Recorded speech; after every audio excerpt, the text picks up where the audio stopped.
Do I have your attention? No? How about now? Give me just a few seconds of your time to potentially pull one of my favourite pieces of literary analysis out my arse before we get into the Resident Evil of it all. In 1939, J.R.R. Tolkien was invited to give a lecture on fairy tales at St Andrews University. In typical Tolkien fashion, he wrote 41 pages, and you can find his essay on fairy stories easily enough online. I've linked it below. But something he wrote almost a century ago seeped and drizzled into Resident Evil Village in a way which I didn't expect. Supernatural is a dangerous and difficult word in any of its senses, he said. For it is man who is, in contrast to fairies, supernatural and often of diminutive stature. In this journey to perilous doom, the fairy is natural, far more natural than man. Such is their doom. The road to fairyland is not the road to heaven, nor even to hell, though some have held that it may be led there indirectly by the devil's teat. Tolkien was fascinated with how fairy tales can be interesting because the creatures and magics are natural in their stories. Putting an ordinary person into that environment, like say Wendy in Peter Pan, can be either whimsical or disturbing, depending on how the tone of the story is handled. With Resident Evil 4, that game applied lots of little tactics to present itself as unnatural, to instill a fear of the other in the player, to prey on a crawling, inescapable xenophobia. The warped architecture presenting Los Illuminados as out of time, the fact that we're in an unnamed, unmarked part of Spain prevents a player from finding sure footing in the opening moments, but most importantly of all is the fact that enemies yell and gush a bizarre pidgin Spanish at the player.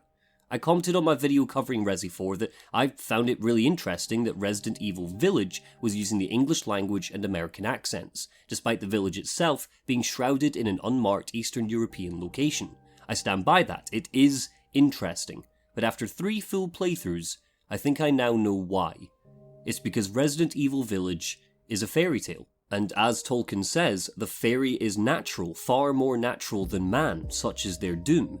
Village isn't concerned with translating our fear of the other, because Resident Evil has done that already. It's more interested in twisting our fear of the familiar, making oddities seem so natural.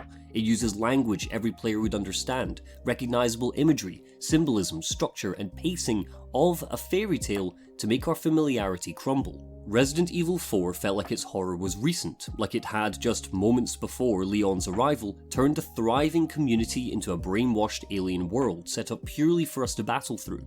Resident Evil 8's Village feels natural. It shouldn't, but it does. Like it has always existed. Like the snow and the mountains and the trees have groaned and shuddered with years of gothic romance and grim fairy tales reshaping it. The residents understand its seasons, debate the intricacies of its culture, and you feel that familiarity as well once you reach the halfway mark, despite how regularly the game changes its scenarios and settings. It flits epileptically between Snow White, Little Red Riding Hood, Sleeping Beauty, and some of the most disturbing horror I've ever had the displeasure to live in, yet somehow it all manifests like one cohesive whole, a gothic fairy tale. But saying all of that, as much as I like this game, hell, I might even love this game, it's not perfect. Especially on a second or third playthrough, the thrill kind of dies. Though lucky for us, I think its flaws are as interesting as its wins. It is worth noting here that this series is notorious for being accidentally brilliant in a lot of ways, be it mechanical limitations or cheesy translations in the past. Whether or not any of the things I'll mark were intentional by the designers is for you to decide. We'll be walking through the full story of the game, so spoilers ahead, analysing it in a literary sense as a fairy tale, but also in a mechanical sense as a horror game. I've also brought along a new tool for this critique, the patented Monty Wisht Stamper, which we'll be using to respond to certain criticisms I fundamentally disagree with. The whole theme and atmosphere of the game is completely different.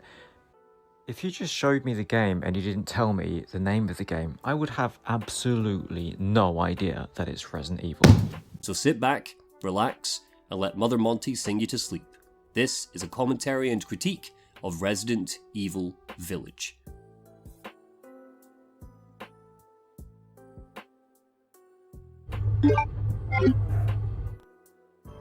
Long ago, a young girl went with her mother to pick berries for her father, who was hard at work. but the forest greeted them with a dark, cold silence, the bushes empty. Village's opening is very slow, very scripted, but establishes a suitable tone to build from once Ethan gets into the action.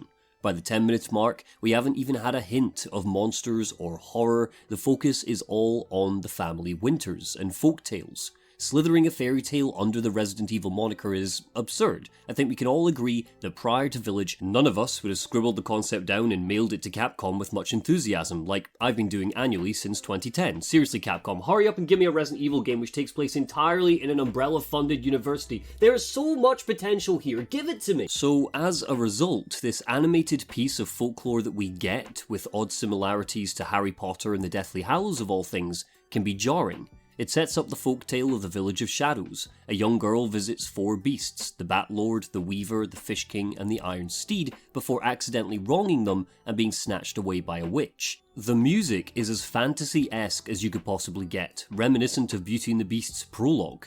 It tinkles.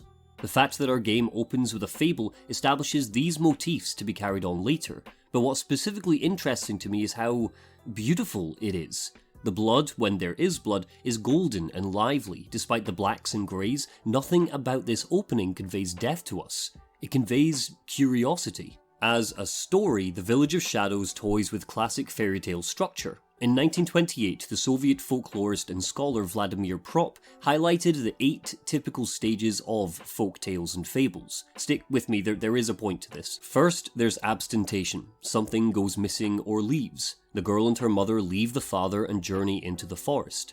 Then there's interdiction. A command is given to the main character. The mother tells the girl to stay with her, but we very quickly hit stage 3, violation. Our hero breaks the command with repercussions. She ditches her mother and meets the 4 lords. Then reconnaissance, where the hero seeks information and completes tasks, typically in 3s, 4s, or 7s. The girl meets the 4 lords and collects gifts from them. Then stage 5, villainy. A villain brings about physical harm, either to the hero or a loved one. The witch appears and descends on the little girl, trapping her inside a mirror.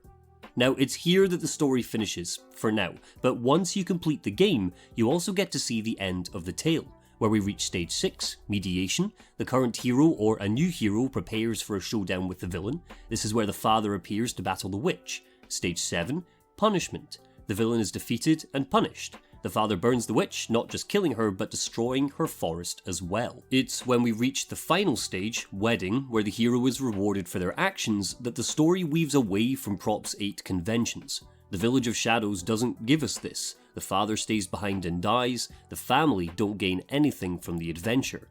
Now, why is this interesting? Those of you who've played the game likely know already, but Resident Evil Village's story follows Prop's 8 conventions as well, with that one exception.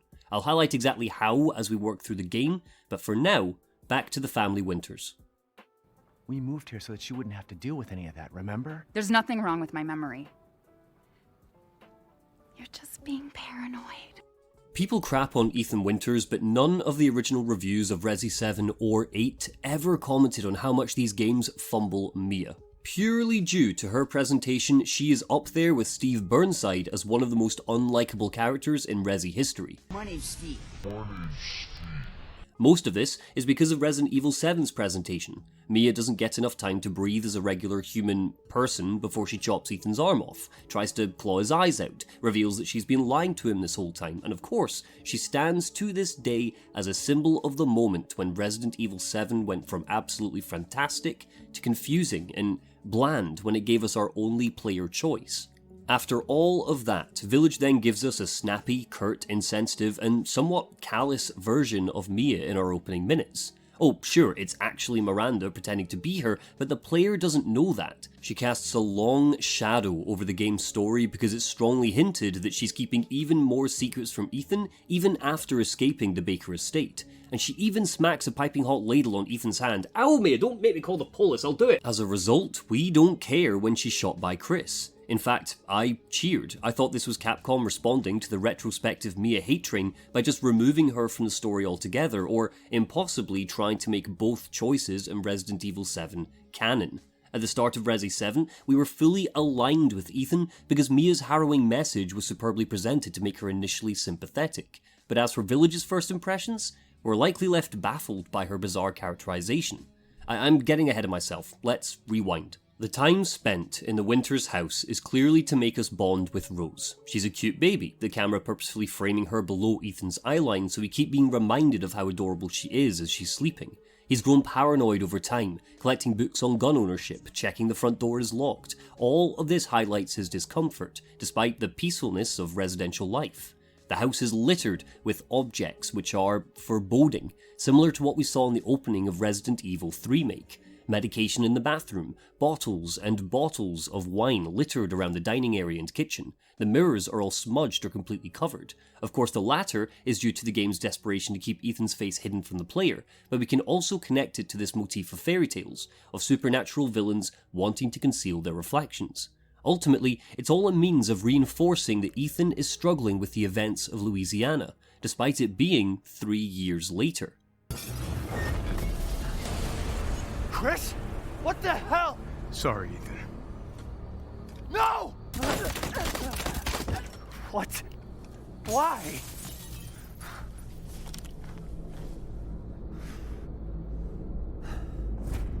The oppressive atmosphere of the house is capitalized on when Chris Redfield shoots Mia, and it's here that Prop's first convention, abstentation, appears. Ethan's fairy tale begins with something going missing and someone leaving. Mia dies and Chris kidnaps Rose. Which means we have to talk about Chris Redfield. There is zero justification for Chris's behaviour in this game. He is a Category A arsehole when he breaks into Ethan's house, and it's all purely because of how Village wanted to set up this mystery of what's the deal with Chris Redfield, which is answered, but not in a remotely satisfying way. The entire scene is framed like the entrance of a villain. There's no music here, just the muted crunching of bullets in Mia's chest and the smashing of wine glasses.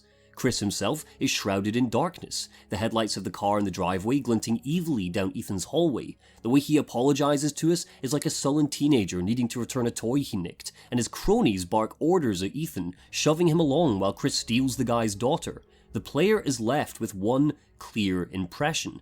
Chris Redfield is a bad guy now. And look, for longtime fans of the series, we've seen Chris grow into a darker character throughout his story. Resident Evil 6 showed a petulant, vengeful Chris, screaming at his friends and colleagues and ignoring all sense. It's not entirely unbelievable for him to be this much of a dick, but considering the justification given to us later, the only reason he is presented this way is so that Capcom can fold him up and package him into a mystery box. And worst of all, Chris's characterization has a detrimental impact on Ethan.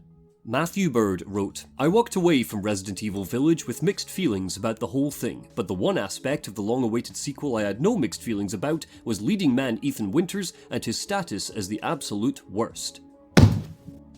Buddy, pal, Ethan Winters isn't the absolute worst, but the framing of Village's story is. Village has numerous flaws, but the biggest obstacle is a very simple one. Nobody ever tells Ethan anything. No wonder the guy wanders about like a bloody womble during his travels. No wonder he keeps asking, What? Because characters continuously withhold information from him for no discernible reason. Mia keeps yelling at him that he doesn't understand things, when she refuses to tell him that he's infected with the mold. Chris keeps getting irritated that this soldier that he trained goes off on a suicide mission to rescue his daughter after he shot the guy's wife and nicked his baby without explanation. All it would have taken during the, 5 minutes they spend in the house together would be 3 sentences. That wasn't your wife, Mia's been kidnapped, we're moving you and Rose to a safe house. But Chris doesn't, and it makes Ethan appear gormless when in reality it's just the storytellers going out of their way to keep the mystery box bullshittery alive. So leave Ethan alone and kindly chuck your hot takes into the bin where they belong. Ethan's dumbfoundedness isn't a problem of characterization, it's a problem of narrative. The two are very separate aspects to critique. Our first 10 minutes comes to an end in the dead of night. The truck has crashed, Chris and Rose are gone, Ethan is unarmed, unprepared, and despite the military training previously referenced, both the player and our faceless dad are disempowered in the woods. And this is where Village gets obscurity right. It's insufferably dark in the forest. The trees are so thick that the moonlight can't even penetrate the snow. The game purposefully makes it impossible to take in your surroundings through having the injured Ethan limply casting his torch down low to the ground rather than straight ahead. It creates claustrophobia in what should be vastness, a trick Village adopts regularly. That cultivation of horror that Resident Evil 7 made the most of is here in a really organic way. Because the torch is angled low, the player is forced to focus on the thin tracks in the snow. Your attention is on the gloom, so when a loud bang, snap or snarl ekes out, somewhere from the right or the left or behind you or somewhere that you can't pinpoint, it comes as a shock. Worst of all, I was concentrating so fiercely on these footprints that suddenly walking into a dead crow tied to a rope made me kick myself. The liquid blackness that Ethan marches through has another purpose though. Making it out of the shack, hearing a monster nearby but not yet seeing it, we're met with a sudden, bizarre shift of light. Seconds before, we couldn't see 3 feet in front of ourselves, but once we reach the edge of the village itself, it's a bright and crisp morning, despite only a few minutes having passed. It's like this space exists out of time, its own little pocket dimension removed from the world. It's Neverland, Wonderland, any fairy tale space that speaks to you, but this dramatic reveal sets up how isolated Ethan is, because the village signposts to us that it doesn't exist in the world he once knew.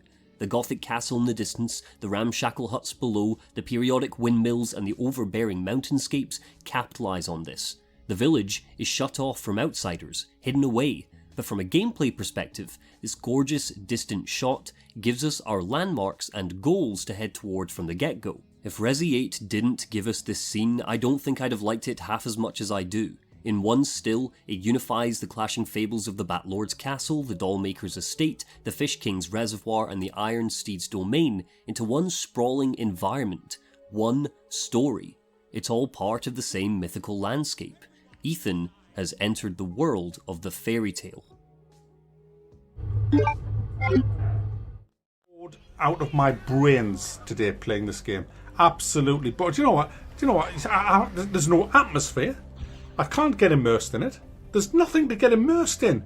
There's no kind of foreboding atmosphere like when you play Outlast or when do you know what? Let's forget Outlast. Resident Evil 2. When I was going around Resident Evil 2, I was shitting myself. Do you know, I wasn't one bit scared playing this game. There wasn't 1 ounce of fear. We need to talk about how we define good horror, because it didn't scare me might be a valid description of your experience, but frustratingly modern analysis of horror games has devolved into it's too fast, I shoot too much, it's not as scary as Resident Evil 7. Now I'm only going to say this once, so you at the back perk up and then I'll let you go back to sleep. Resident Evil Village doesn't need to be scarier than Resident Evil 7. What it needs to do as a horror game is fill you with dread. What have you done to my daughter? Make you feel uncomfortable. And make you panic when it needs to. This gun's useless.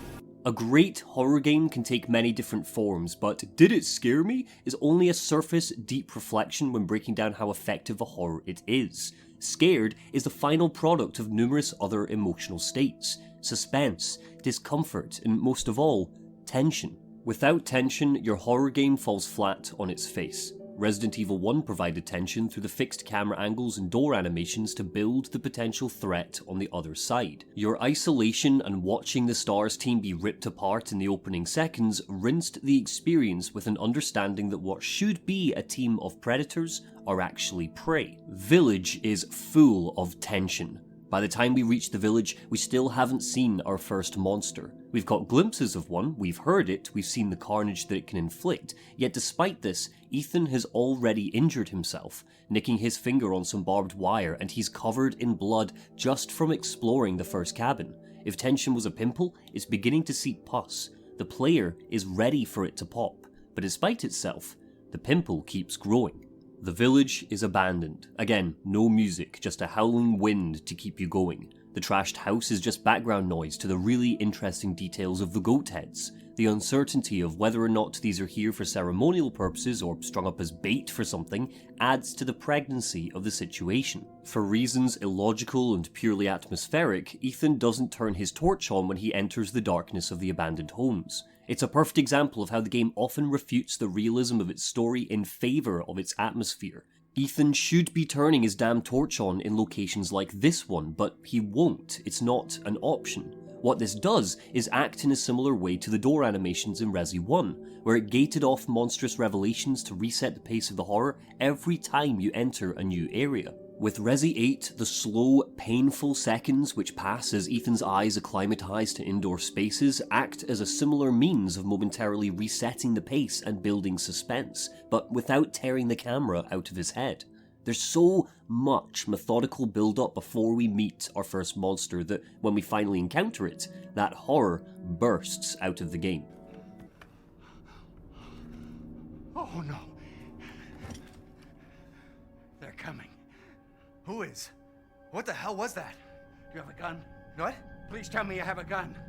No, why would I? It isn't the blood oozing from the ceiling which is the most effective part of this, but the bodies underneath the building. People who've called Ethan's shock at seeing a dead body are missing the point. It's not the dead body which shocks him, it's the fact that these monsters can think. They stockpile the corpses to feed on later.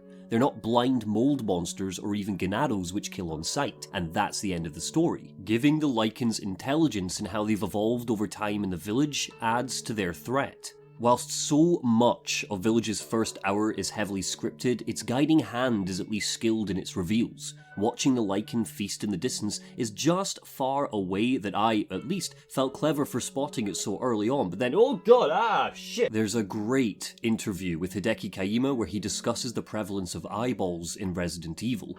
They're the squishy, weak parts of most of our Resi bosses, but the thought process behind this was always focused around a game's participatory nature. To Kajima, he found eyeballs in games personally uncomfortable because that's the primary way that a player interacts with the medium. We witness a character's story, navigate their movements, use them to attend to scares. But both Resident Evil 7 and 8, being in first person, focus their attention more on Ethan's hands. We can meme it up all we like, blah blah blah, Capcom hates Ethan's hands, but the concentration on fingers and wrists isn't just because there are only visual connection to Ethan, it's also because of Kajima's philosophy. While you witness the events of horror with your eyes, it's your fingers which do all the work, squeezing triggers and pushing buttons which have that kinetic tie to Ethan. Ethan losing his fingers is that explosion the game's been building to. This isn't Mia chopping off Ethan's hands in Resident Evil 7, this is a smaller, arguably grosser injury because of how rough it is. The Lycan targets the hand which was cut on the barbed wire earlier, the one which got covered in blood back in the shack, which melds that cleverness we've noted in the Lycans hoarding the bodies with a beastly animalistic rage. In short, our first encounter blasts the tension wide open and teaches us that this game has stakes, which will make the body horror more intense later. Yes, I know, I fucking know, alright, we'll get to that. On a macro level, Village is more concerned with providing tension to the player rather than overt horror. Of course, there are exceptions like Beneviento's house, but we'll talk about that glory bowl in a later part. Here, the ramp up is similar to Resident Evil 4. It's mere seconds before Ethan is overwhelmed, but the Lycans continue to be introduced in fresh ways, adding dimension to how they inhabit the village. First, you take on an enemy in a circular arena with a well to cheese it on. Then, you're locked in a claustrophobic space, furries on every side, but with the ability to limit their entrance. And then just as you're beginning to get a handle on things, you step outside, and this is what you're faced with. They're watching and waiting, predatorial. They can reach rooftops with ease, and they play with their food, and when they're activated, it's a timed encounter which lasts an average of 7 minutes, unlimited waves of enemies hoovering up what little ammo you're able to scrap together. All doors leading to progress are locked, and for a first-time player, the village's first section is so labyrinthian that it feels like there should be somewhere you can go, some item you can find. The introduction of the Lycans drips with anxiety and panic. This fairytale town isn't whimsical or magical, it's overrun with villains. Little Red Riding Hood is dead, man, sacrificed to the altar of horror. Her gran is back in that basement with half of the village people because this time the werewolf brought his friends. The same goes for the cornfield, with its 6-foot-tall wheat which masks enemies from view. As often as this area is used with backtracking, it's a shame we don't get a vast field to explore later on, at night, in the rain, Jeepers Creepers 2 style. I don't know, maybe we'll get that in the DLC, but it's a serious missed opportunity considering how effectively queasy this can feel the first time through. These people want to let a dying man into our home. Come now, these people are our friends. Go on, go inside. Come now. This way. You're not from this village. Where Resi 4 was solely populated with ganados aimlessly going through the motions as the parasite took over their brains, shadows of their former selves, Village has an honest-to-God population to introduce us to the little society which is formed here. We see the last of the village clustered around the table, we catch a glimpse of their interpersonal politics. Anton is the town drunk, Louisa is devoutly religious, they clash over the intentions of the hag we met earlier. We get to witness their prayer to Mother Miranda, providing meat to their cult, where Los Illuminados remained purposefully vague to harness its otherness. But Ethan is the other here. See, that Tolkien quote at the start wasn't all for nothing. To fairytale creatures, man is the supernatural, the devilish threat. Just because the villagers are human doesn't make them any less of a fable. They refer to Ethan as an outsider numerous times in this scene, nobody bothering to ask his name because they suspect he'll be dead soon anyway. We are treated with the utmost suspicion in Louisa's house. Leonardo grumbles at us, Anton barks at us, a gun is pointed in our face. Hell, earlier, before we even meet this group, the villager who gives us our pistol is disgusted with us when he learns we haven't come to town armed. Despite the lichens running rampant, the villagers are so closed off that they see us as the danger here, and it adds to that fairy tale man out of time motif which courts our playthrough. When Anton yells at us that there is no one left, we're inclined to believe him, so that when Leonardo begins to fall silent during the prayer and eventually turns, butchering everyone in the room, it solidifies how isolated Ethan is here. We've just watched our last possible allies bleed out, and Elena doesn't hang around long enough to be of any use whatsoever. Structurally, this whole sequence has an ebb and flow of hope dipping into a sick loneliness. We meet the group, hooray, but they're slaughtered, damn it. But we have Elena, hooray, but she lands a fiery death, damn it. Oh, but there is someone left after all, hooray, but the enigmatic Mother Miranda eats his heart, damn it. Prop's second and third fairy tale conventions appear here. Moments before her death, Elena warns Ethan not to go to Dimitrescu castle. This is our interdiction. Ethan ignores this warning and goes to the castle anyway with grave repercussions. This is our violation. What? Where? You mean you'll screw around with him in private, and where's the fun in that? Give him to me, and I'll put on a show that everybody can enjoy. The lords slot into gothic archetypes. The vampire, Dr. Frankenstein, the malformed helper, the witch, and the mentally ill shut-in pulled straight from a Bronte novel. But the game also continues its fairy tale themes in their symbolic nature. The repercussions of Ethan ignoring Elena's warning is of course the meeting of our storybook villains. Dimitrescu, the prototypical evil countess stepmother, Beneviento, the quintessence of the craftsman, or in this case woman, Moreau, the merman, and Mother Miranda, the witch. Heisenberg is our rogue element, stomping about with his abominably large hammer, hamming up every scene with his best Nicolas Cage impression. He's the least fairy tale-like of our lords, not fitting snugly into a trope, but his agency later in the story and his deep-seated hatred for the rest of our freaky family makes this seem intentional. Village continues to build on the liveliness of its setting in this scene. I mentioned before about how we see the interpersonal politics of the townsfolk, but the upper echelons of the cult get more fleshing out as well. In the space of just a few lines of dialogue, we learn of Heisenberg's reluctant alliance with the others, that Beneviento speaks through her terrifying doll companion, painting her as shy and elusive, Moreau is a skulking, cowardly creature bottom of the food chain, Dimitrescu owns the room, both in stature and presence, but ultimately bows to Miranda's decision to give us to Heisenberg. In keeping with the game's focus on familial relations, if Miranda is the mother, the big woman and fedora guy are clearly the big brother and sister, with doll lady and fishman rounding off the annoying younger siblings. Returning to how the game focuses on tension, Village's scripted chase sequences, of which there are a few, dull the horror to no end. Here, Heisenberg counts down from 10, and then Ethan, his hands bound and restricted, needs to run from a pack of lichens, who could follow and peel the skin from our face if they wanted to, but because of how on rails this is, they seem to be too busy sniffing their own arses to be a serious threat. The two traps which wait ahead are easy to overcome, and just like with Resident Evil 3 Remake's introduction of Nemesis, so much of this translates as artificial and gamey. It doesn't hold a candle to the overwhelming odds we felt after our first encounter with the lichen, but like a roller roller coaster ride instead. The level design needed to be more maze-like here, so the player could trip into the creation of their own terror when they hit a dead end and needed to double back. Instead, we feel like we're being ushered along a discount haunted house.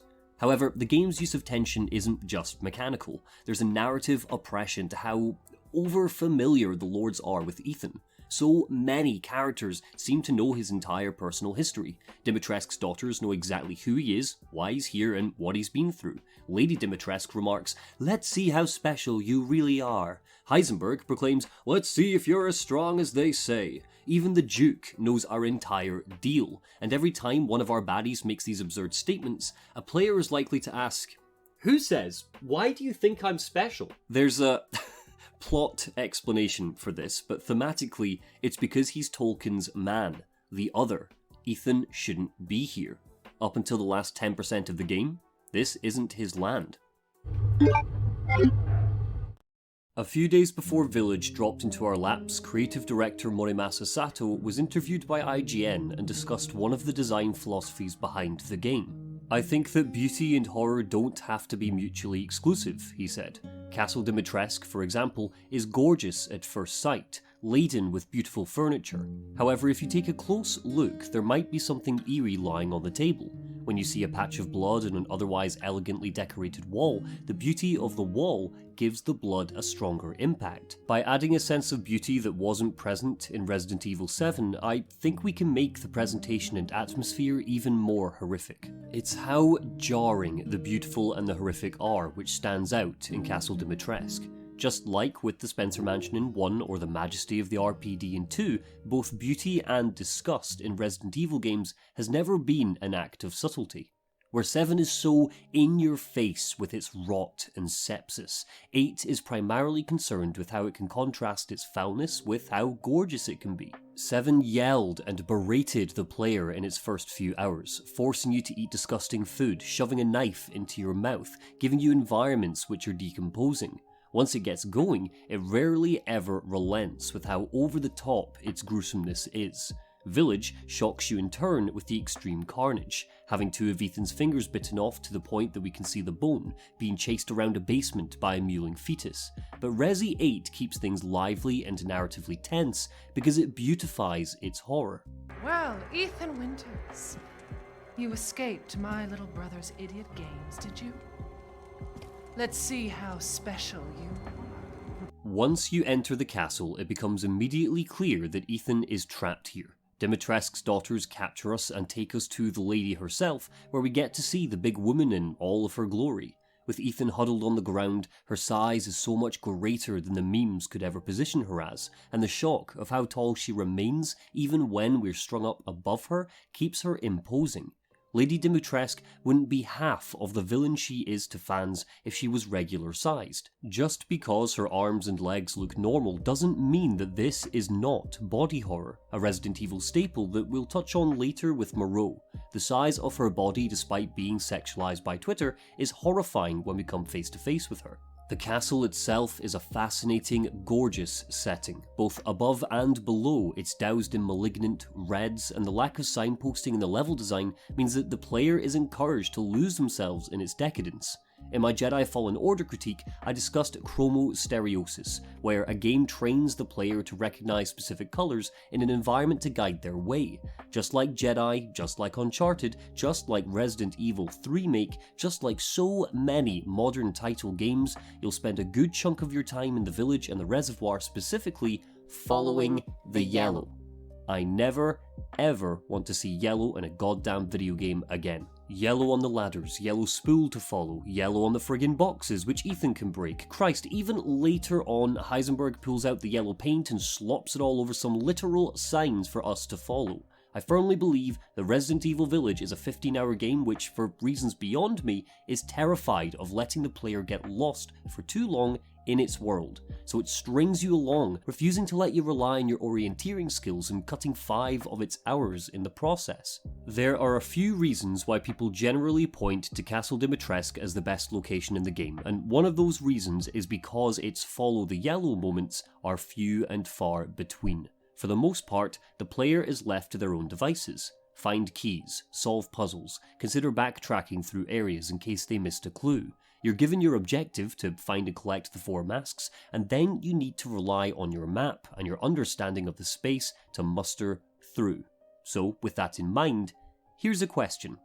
Why do we like old buildings so much in Resident Evil games? Ashford Manor, Salazar's Castle, the RPD, the Spencer Mansion. Why do we gravitate to these spaces so much? Part of it is the contrast of luxurious architecture with dark secrets. An illustrious painting of Lady Dimitrescu is terrifying because its beauty is sat side by side with a dungeon overflowing with blood. The lovingly crafted statues we need to retrieve the masks from are polished marble, but they portray an exploitative scene of a maiden being murdered.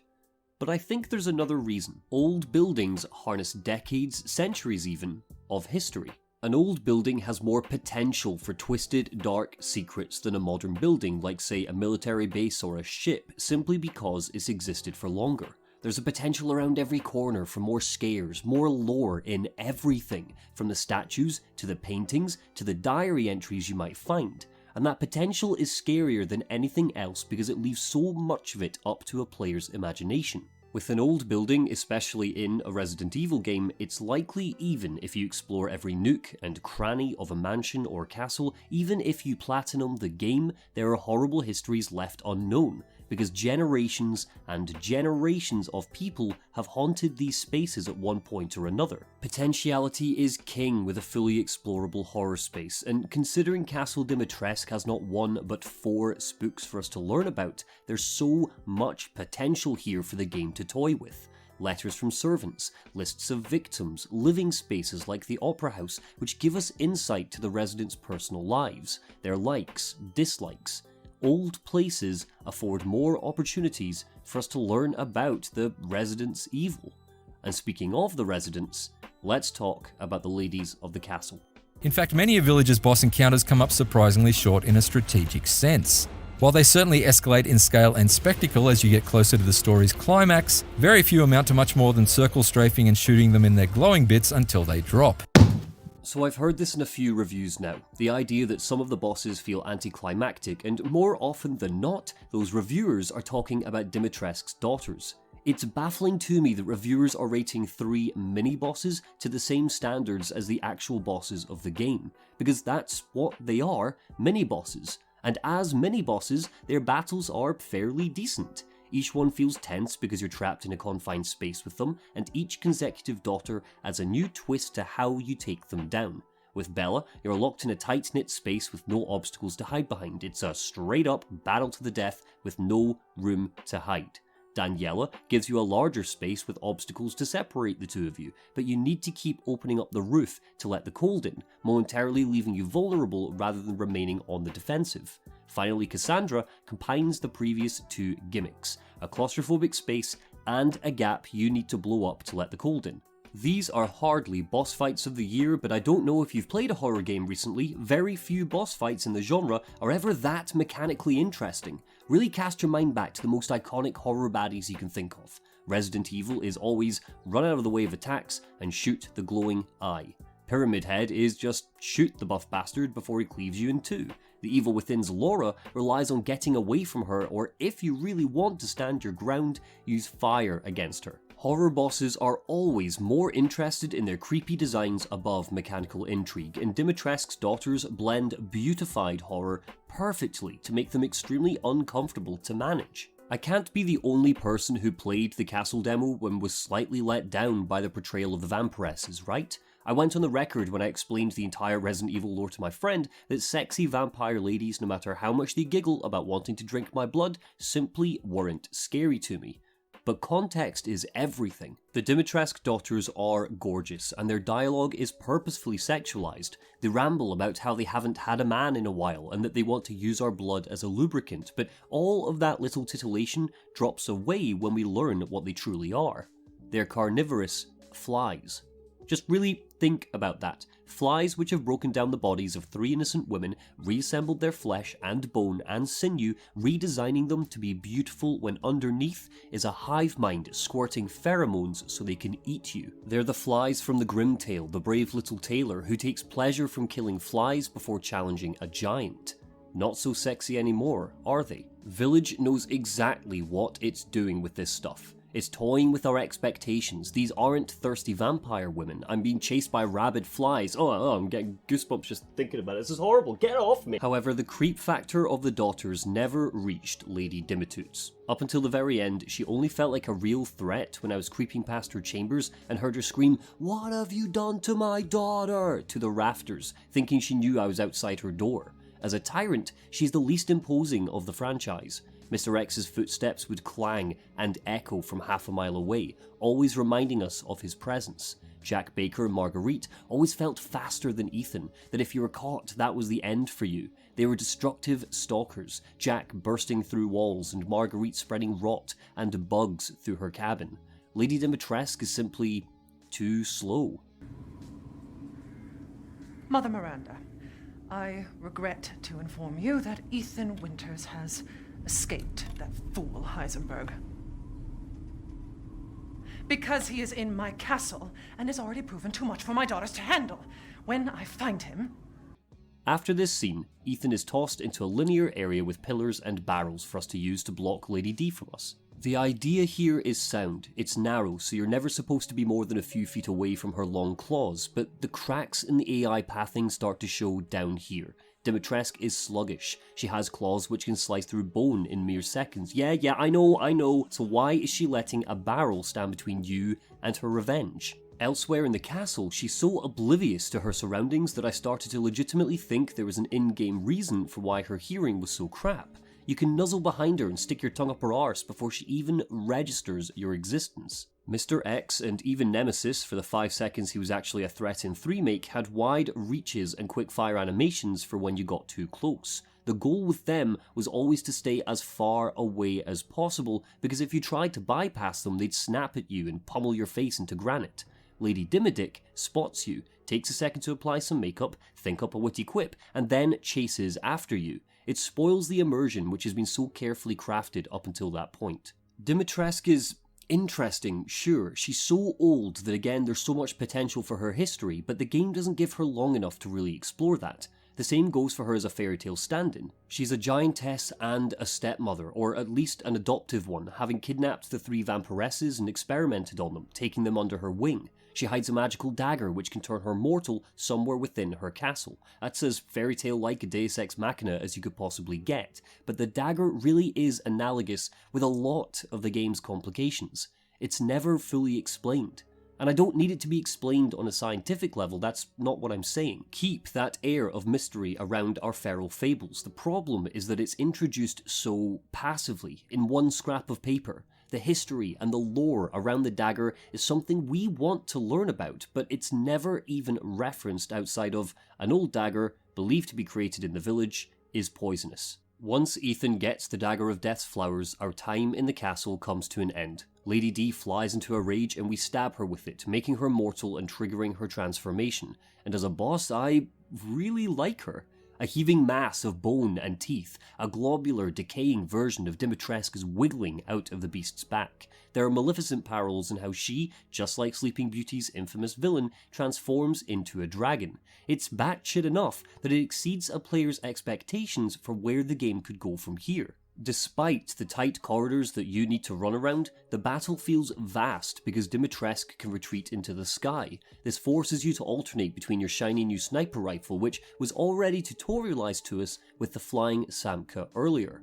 The constant change of scope keeps the fight feeling panicky and unpredictable, despite the fact that Lady D herself follows a standard 3 phases. But most importantly of all, transforming her into a grotesque mutant, veering away from how gorgeous she has been during her standard pursuit of us, capitalizes on that beautification of horror. You don't want her to step on you anymore, you want her to just hurry up and die because you're running out of bullets, especially on hard mode, and every time you think you've got her, she just changes tact instead. It's like Ethan says, her outside finally matches her inside. Castle Dimitrescu doesn't have a plethora of lore, not like the gothic buildings of previous games, but it has more lore in its bloodied halls than the other lords' areas combined. Lord. Village is arguably the most fascinating Resi world we've ever got. It bubbles in a cauldron where it really owns its magical realism, but the game on the whole has a real information problem. Similar to how the Dagger of Death's Flowers isn't explained enough, the game strays away from the franchise staple of diary entries and catalogues of writings, meaning that certain parts of its world feel shallower than others. They're here, but they're in limited supply. In life and in death, glory to Mother Miranda. Hey, remember me? I almost died up at that castle. Tell me, what is going on around here? How can a man be almost dead? That's a question for the wise.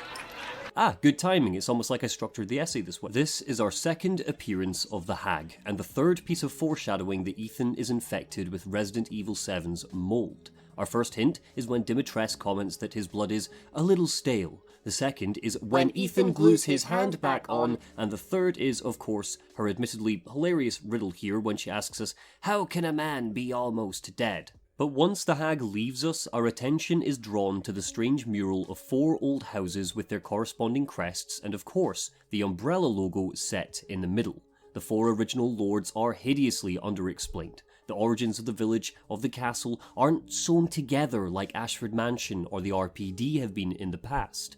Who were these lords? Was there conflict? Did they build the castle together? Was there a hierarchy? What did they stand for? The peripheral details, the little stories which would make the horror feel so real and human in other Resi games aren't here. But the player is crying out for any scraps of information because of how mysterious the village is. Let's take an example from Resident Evil 1, The Keeper's Diary. It's not exactly Oscar-winning writing, but I think it's funny and interesting, and goddamn, it's my video, so I can do what I want. May 16th, 1998.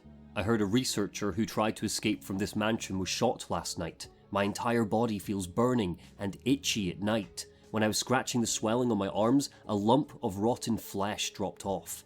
What the hell is happening to me? May 19th. Fever gone, but itchy. Hungry and eat doggy food. Itchy, itchy. Scott came. Ugly face, so killed him. Tasty. An indistinct time later. Itchy. Tasty. These are extracts from a 500-word piece of in-game writing that you can find. The Keeper is not an important character. He's just some guy who turned into a zombie and for some reason kept writing in his diary after he wanted to nom-nom on some brains. This is silly and inconsequential to the rest of the story, but it's here and it adds flavour to the game world. Contrast this with Norstein. Oh, you don't remember Norstein, even though you played the game just a few weeks ago? I don't blame you. Let me remind you with this handy bit of lore. A craftsman of the late 19th century, Norstein was branded a heretic in his homeland. He wandered the lands until he settled in a remote village. Norstein then created 4 labyrinths: the castle, the house on a hill, the water wheel, and the iron tower. Upon their completion, he put a gun to his temple and took his own life. If this was Resident Evil 1, we would find numerous pieces of information about Norstein. We'd hear about his relationships with the locals, with the lords. We'd find out what he had for breakfast the morning he ended it all, and what he called his dog. Instead, we get one scrap of paper which is only here to set up the labyrinth puzzles. With a setting like Village, there are so many opportunities for flavourful text which are often missed. Aside from the servant's diary in Castle Dimitrescu, every piece of lore is there to set up an in-game event or character. To return to this engraving, the history of the 4 lords, of their houses, of their origins, of who they were, what they were like, is the sort of stuff which would have been in Resident Evil 1, or 2, or 3. The relevance of the umbrella logo, why this was the design they created in the first place, would have been sketched out in detail somewhere deep in the world for us to uncover. Did they design it because they liked this to represent the equality of their 4 houses, one branch for each? Who knows, because there's no meat on this bone.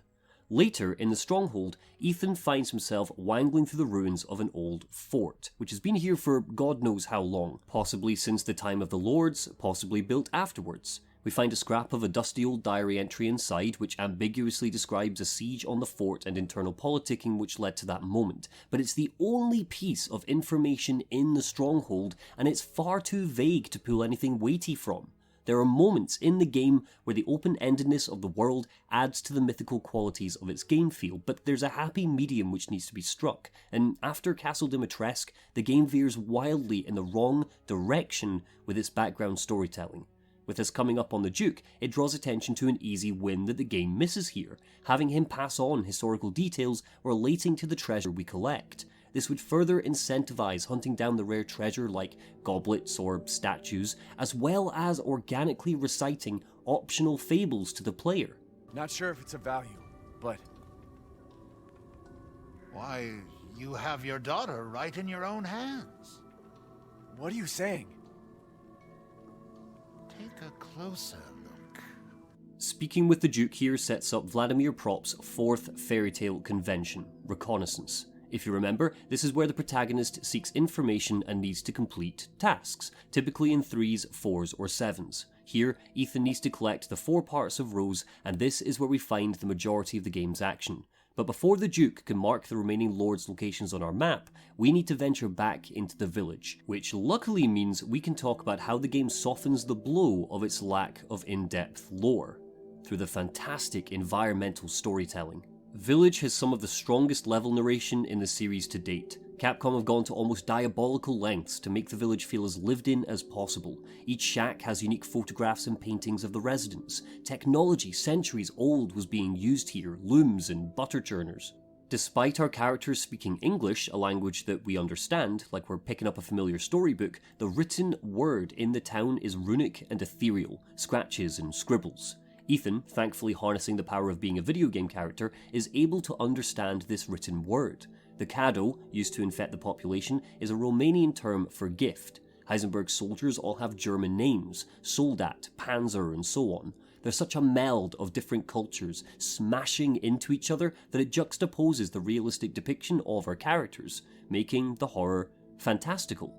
During our early hours in the village and on return visits, we constantly see garlic hanging above the doorways of the houses. Considering how much Capcom doubled down on sexy vampire ladies in the marketing, you're likely going to think that these are up for protection from the Dimitrescu daughters, but when you venture into Castle Dimitrescu and come across the kitchen, you see numerous strands of garlic hanging delicately over human meat. The garlic wasn't to protect the villagers, it was to flavour them, to cover their clothes, their homes, their bodies with the smell. Likely Dimitrescu spread a rumour that vampires would take you in the night and that garlic would protect the villagers, all in an effort to make the common folk season themselves for eating. This is bone-chilling stuff. All of the enemies in Castle Dimitrescu are female, the men have been harvested for their blood. This, combined with the constant references to Ethan being a man thing by the ladies of the castle, reinforces that Dimitrescu favoured female subjects to experiment on over men.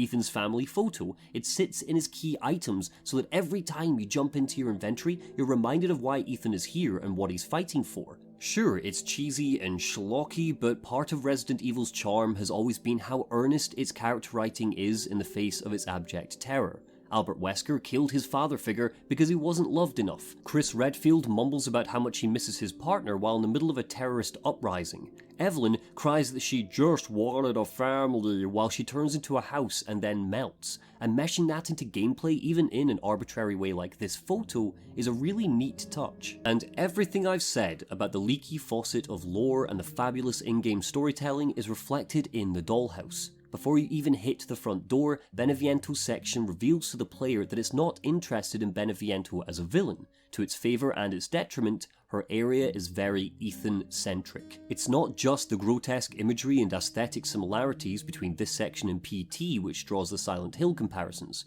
That series has always been effective because the scares are personally tied to the psychology of the player character, and by extension, the player. A vision of Mia literally leads us up the garden path. The family photo is a key item to enter the house. The design and look of the front entrance in the living room smells like the Baker estate. The puzzle in the basement is keenly focused on what would disturb Ethan first and foremost, needing to tear apart his dead wife, much like how his daughter has been torn apart, hearing her speak to him over the radio, being chased by a dead baby, what he believes Rose might be if he fails. Despite Beneviento being one of the most affecting moments of horror in the game, there is zero lore to read up on in her area. no direct information about what Beneviento's deal is. Because the horror is all about Ethan, the dollhouse doesn't get to spare any time to what makes Donna so spooky in her own right. With Lady Dimitrescu, she's all about the blood and the flies and the eating men. Heisenberg hates the other lords, is planning an uprising, is conducting Frankensteinian experiments in his factory. Both of those lords are exposed to the player so we can learn about them. Donna Beneviento isn't exposed to the player. We don't get her, we get her doll Angie, and even then, Angie is barely on screen for a few moments. But, as nice as concrete information would have been, and I do think its absence is felt once you take her down, there's a lot of lovely little details which encourage the player to, at the very least, pull together the dollmaker's vibe.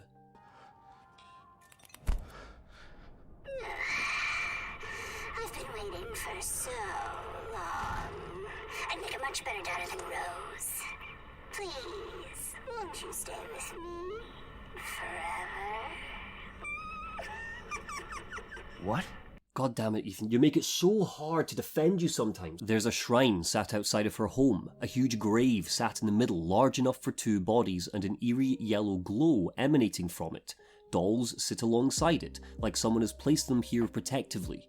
In the house itself, there are paintings of flowers on the walls, on plates, on teacups and saucers. Whoever lives here is obsessed with flowers to such an astronomical level that you can infer mental illness. The emphasis on dolls here, of them being in every room, watching you, implies that they're filling a void for Donna Beneviento. She lost her parents, which has stunted her mental growth, and she's now living through her dolls. To anyone who's played the game, this will all seem obvious, but don't forget, everything I've just explained to you is told without a single word, a single phrase, a single piece of readable lore telling us as such in Beneviento's area. It's all told through the level narration, but it also leaves the door open for the player to project their own details. We don't know how her parents died, but there's a lot of hanging imagery which is repeated throughout her time in the house. 2 specifically are the dolls hanging by their necks from branches in the nearby woods, and the horrific painting which drops as a jump scare of a pregnant Mia, which, once it drops with her neck crooked, looks like she herself is also hung. This is just headcanon, but I theorise that Donna's parents took their own life, dead by hanging, purely because of this harrowing imagery, leaving her orphaned. Whether or not I'm correct is besides the point, but it shows just how powerful some of this environmental storytelling can be, and forcing the player to piece together these details can make the horror cut deeper than skin. Of course, Beneviento's section isn't done there. The player is psychologically chilled because they're rid of their weapons and locked in an eerie space with a haunting mannequin splayed on an operating table. Worst of all, this is supposed to be our safe room, but the chilling iconography makes it feel anything but. The entire section is pregnant, hearing footsteps, echoes, the crackle of Mia's voice over a radio, how the game seems to take such a sharp turn away from fairytale freaks and vampires and werewolves and into crossing the line in all the right ways. Its tone is now matching its body horror. It's operating in extremes. This isn't to say that Beneviento and Angie don't match the motif of Fables. The inclusion of dolls paints Donna as a Geppetto-like character, the owner of a doll which comes to life, or for something more culturally relevant to Village, we also have the Eastern European tale of Vasilisa the Beautiful. The story goes that a merchant and his wife had a single daughter who was known as Vasilisa. When the girl was 8 years old, her mother died. On her deathbed, she gave Vasilisa a tiny wooden doll with instructions to give it a little to eat and a little to drink if she were in need, and then it would help her. As soon as her mother died, Vasilisa did just this, and it came to life, comforting her, much like how Angie comforts Donna. That Ethan-centric horror comes to fruition when he's chased by a babbling, laughing fetus with a gaping maw and an umbilical cord which trails from where Mia's wooden body lay, where minutes before Ethan had to cut into the mannequin's torso. It's as if he has now unleashed the creature onto himself. Danny O'Dwyer said it best with, "I'm not sure what's going to win Game of the Year for 2021, but I'm pretty sure Resident Evil Village has the roughest game for parents of young children award locked up." Now, I'm not a parent, but my partner and I started having serious conversations about the next step of our relationship, about planning for a family, and just with the inklings of being a future parent in my brain, This was rough, man. And it's purely because of that drip of a build-up opposed by how over the top, how shocking, how overwhelming the scene is. There's a metallic quality to the baby's laughing. You don't have a map, so you need to frantically remember the quickest route back to the nearest puzzle so you can finish it before you get eaten. And despite the game ridding you of weapons, the baby can eat you, so the game feel hasn't been drastically changed like, say, when Nemesis chases you in Remake. Lady Dimitrescu showcased how the replayability of the game as a horror is saturated by the scripted nature of its scares. The baby, through dint of being so distressing in design and execution, showcases that parts of Village still have bite, even when you know what's coming. Unfortunately, we are so on edge after the sequence in the basement that Beneviento's demise sucks. Don't leave. I can't let you. You're still alive, huh? You better find me quick before my friends murder you. Hide and seek against a house full of dolls which are out to kill you sounds great in principle, but it takes aeons for the dolls to actually attack Ethan, even on Village of Shadows difficulty. Here I am, trying to capture footage of them rushing us, and I had to sit on my Todd for the entire period of time it takes to make a cup of tea for the attack to trigger.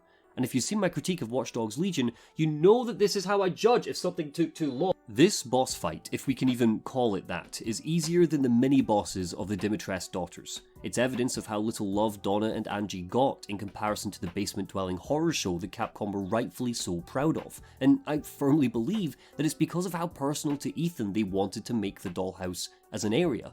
When it was finally complete, it was like the developers forgot that Beneviento was even here.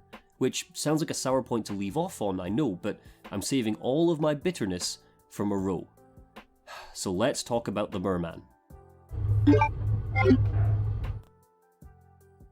What do we even say about Salvatore Moreau? His area is as pitiful as he is. It's the briefest section, is clearly underdeveloped and has the least polish. It isn't tense, it isn't scary, it isn't exhilarating like previous moments are, which breaks my heart, because aside from Stewie Griffin over here, Moreau has the most grisly creature design in the game. He leaks. Moreau resets the tension so drastically that the scariest part of his area is when you turn a corner and see the Duke squeezed into this room, leering down at you, and because I have so little to say about Fishboy, I'm splitting this part between him and the merchant. Oh, you have something to say? What do you mean, mother's special child? Mother wants her baby back. Don't screw with me! Wait, please. If you take it, then the others laugh at me. Moreau doesn't inhabit a visual depiction of a merman. He isn't glossy, he isn't beautiful, he doesn't look anything like Jason Momoa, and it's enough to ask Capcom for a refund. He's the antithesis of a merman in his looks, but his mollusk-like body, his fat, flabby fish lips, the bones which he's fashioned into a makeshift crown, put a really intriguing spin on the classic fable. He's treated by Miranda's family like how Ethan is treated by the fanbase. He's pathetic. You mentally slot him into the little brother of the lords, and he's so eager to please his demonic mistress. He's far removed from how calculated Lady D, Heisenberg, and Beneviento are as characters. The brief pieces of information we get about him teach us that, despite the horrific experiments he's conducted on the locals, he doesn't seem to fully understand what he's doing, mashing square pegs into round holes, in the hope that one day, somehow, he'll make Mother Miranda proud. But Moreau suffers from a similar issue to Beneviento. There's simply not enough here to make him dramatically interesting, especially when compared to the other lords. And where the dollhouse used its environmental storytelling to dilute your disappointment and morph it into something closer to abject terror, Moreau's area is dull in both level design and, of all things, colour. Where Dimitrescu had a consistent red colour palette and history etched into its environments, and Beneviento had a diseased yellow peel that was comparable with the Baker Estate style, Moreau is grey. Grey everywhere. The water's grey, the lighting's grey, Moreau is grey. The caves leading up to our first encounter with him leads a player to believe that this is going to be a maze that we're going to get lost in, with the potential for jump scares and sound design which could clang off of walls as we burrow underground. There's one really neat moment of design which can be praised in a vacuum. The use of light bleeding into the cave from the outside draws the player's attention to where the boat waits for us. we're so focused on the entrance to the cave that we're led out to the boat, realise we need to get a key, and as we return to the cave entrance, we see a stairwell with a lamp guiding us to the next point organically. Unless you're looking for it, you can't see the stairwell because of how natural light reflects off of the cave walls. But this is the only part of Moreau's section where you'll feel like the tunnels are acting against you.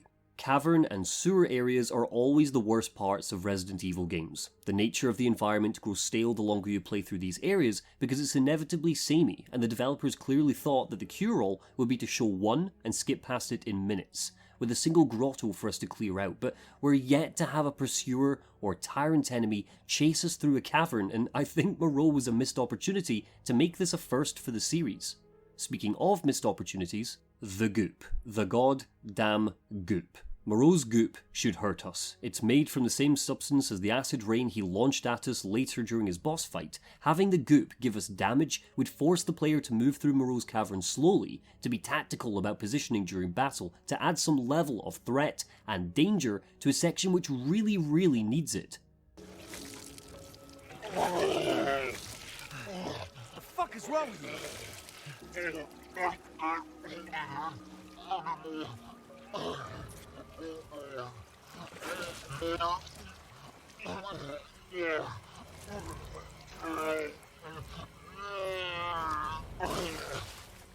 Now I'm guessing this will be as close to a platforming section as Resident Evil will ever get, and I do not want it to try again. You rush across platforms as Moreau swims about in a rage, pulling cranks and turning levers, timing platforms to make it across sections in time, but it's where the game prints its scripting out and pins it to its head.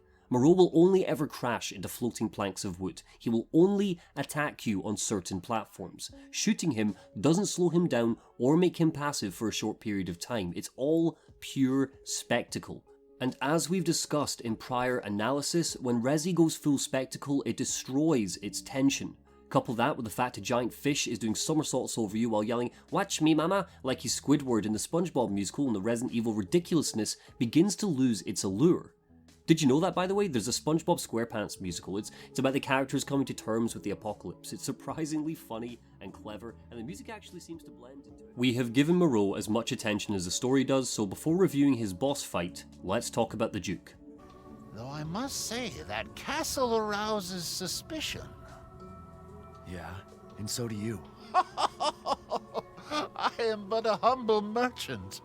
Resident Evil as a series has always operated in the extreme. Time and the new expectations growing older as set for horror has dulled the extremes of the older games, but extreme, spelt with an X not an E, has always been at the forefront of the series, particularly with how it's portrayed bodies to us.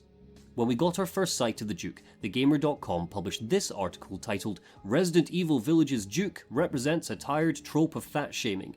Now, I don't think this is a particularly good take, mainly because the whole thing hinged on the assumption that the Duke would be a baddie because he's large. Quote, "Fat as a character trait is almost always synonymous with overindulgent or bad. He'll be a villain or a fraudster."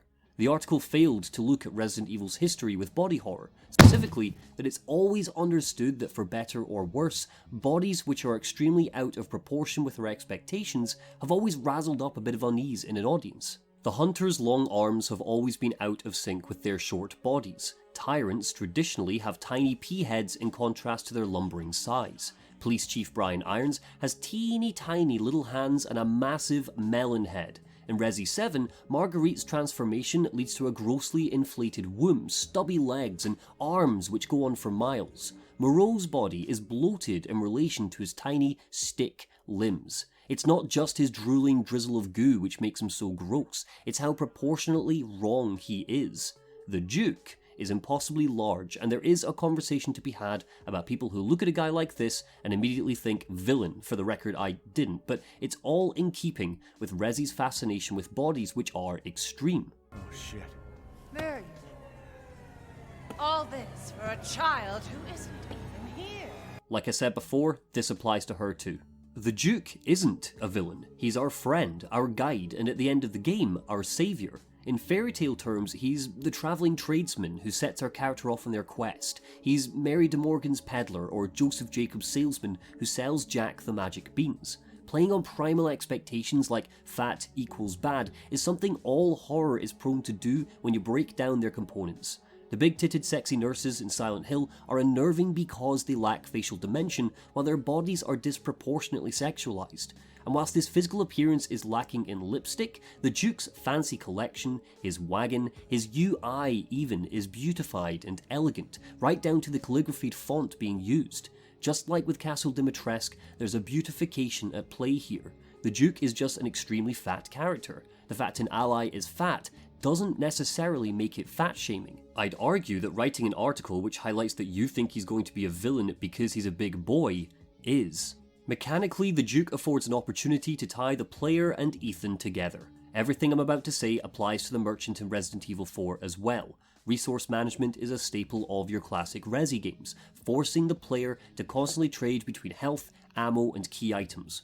In 1, this added to the tension of backtracking. You would need to retrace areas you were familiar with in the mansion, affording the game opportunities to switch up the scares and add new grislies to spaces you initially thought were safe. Resident Evil Village is less interested in making you run out of space. You can upgrade your inventory with ease. Yup, I pronounced it inventory. You can criticize Scottish accents when you get free healthcare, Americans. Your key items and your craftables are held in a different space to your standard inventory, which means that the player is rarely faced with that typical frustration they might feel in older games.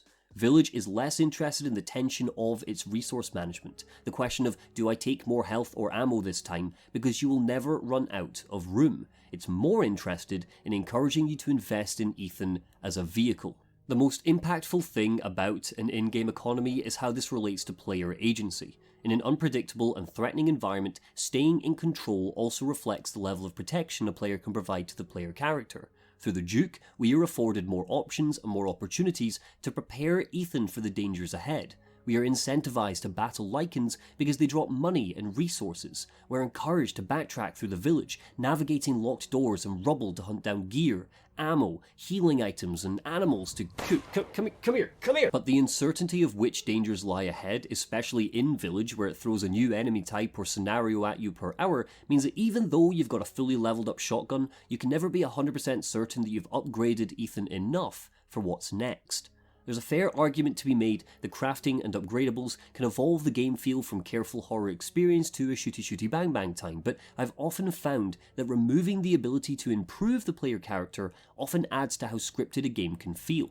Even the original Resi games give you upgrades to find, but in titles like, say, Outlast, your options are supremely limited. You run or hide, and that's it. You're always moving forwards because there's no reason to go out of your way to strengthen yourself. In Resident Evil 4, the merchant is vital because of the decision-making involved in the moment-to-moment gameplay. I need to move here to pick up this money before it fades away. That might put me in the path of enemies, but it's a risk I'm willing to take, adding tension.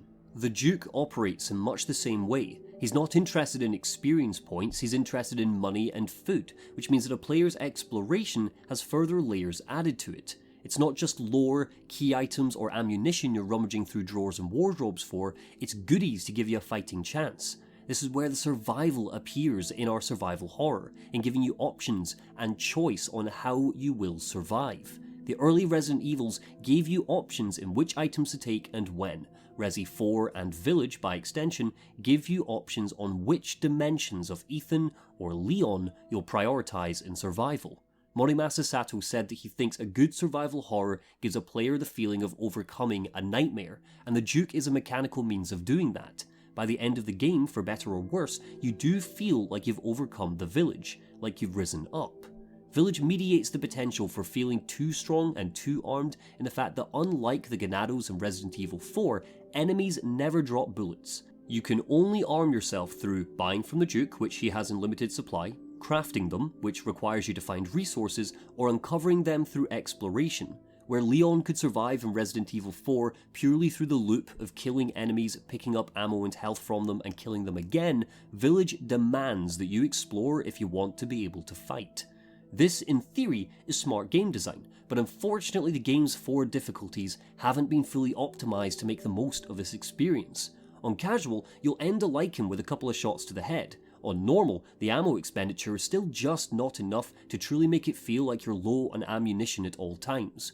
Hard is the optimal way to play the game if you want to really emulate the tension of encounters, with a lichen taking an average of 10 shots to the head to finish them off. But the difficulties only seem to affect the tankiness of enemies and the damage taken, rather than relying on procedural difficulty or scarcity of resources like previous Resident Evil games were oft to do. Bullets will still appear in a reliable quantity no matter what difficulty you're playing on, which undercuts a lot of the clever choices made by the design of the game's economy. We'll return to talking about this sort of thing when we explore combat in the next section, but for now, we finally drain the reservoir, leading into Moreau's boss fight. For all of my gripes about the reservoir as a location, I think Moreau is the second best boss fight in the game. His arena has pathways and options for you to take, hide in a shack, corner him by a red barrel, and so on. Visually, he's grown grosser every time we've encountered him, and his surprising speed in these tight corridors can take the player unawares if they're not prepared for it. The inclusion of the goop walls, whilst still not applying damage to the player, requires you to spend ammo to give you more room to escape, decreasing Ethan's potency as a combatant. But best yet, and this applies to all the bosses in the game, despite it not being telegraphed to the player, you don't just need to shoot his weak, slimy form to damage him. It doesn't do much damage, but it does hurt him. Balancing this with his acid rain attack and the vomit projectile means you can't just stand in one place and blast him to Kingdom Come without getting hurt. You're the last asshole in my way, aren't you? You've got fight. I'll give you that, Ethan. But what's the plan when you have all 4 flasks? What are you trying to get at? I could lend you a hand. Not trying to get on my good side? Oh, don't get cocky. I'd kill you if you weren't worth the trouble. Slaughtering Moreau, we can mercifully leave the reservoir, with Heisenberg openly inviting us to visit his stronghold to collect his Eve jar. The underdeveloped design choices continue here, with odd level design and some narrative inconsistencies, but no, wait, let's just leave the reservoir behind and discuss Heisenberg as a whole.